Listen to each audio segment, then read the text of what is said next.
तुम्हाला एक सल्ला देतो, दूध व्यवसाय एका वर्षात उभा राहणार व्यवसाय नाही. करेक्ट, बरोबर आहे. संयम पाहिजे. तुम्ही कुठलाही व्यवसाय करा, कमीत कमी 3 वर्ष दिली पाहिजे. तुम्ही पहिले 2 महिने मिल्क चार्जर चाललं होतं. मिल्क चार्जरचे चारलं, मान्य केल्या गोष्टी. मिल्क चार्जर मी सोडत पण नाही. नाही 2 महिने तुम्ही जर वापरलं रिझल्ट नव्हते आले.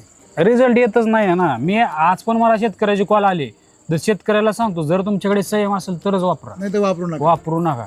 बरोबर आहे ना. जर तुम्ही याच्या अगोदर जनावराला काय चारले, बारली चारली का तुम्ही काय चारले, ह्या गोष्टींचा विचार केला. अहो माझे मित्र लोक मला नाव ठेवतात, तुम्ही एवढं महाग चारताय. कारण मला श्रीमंत व्हायचंय म्हणून.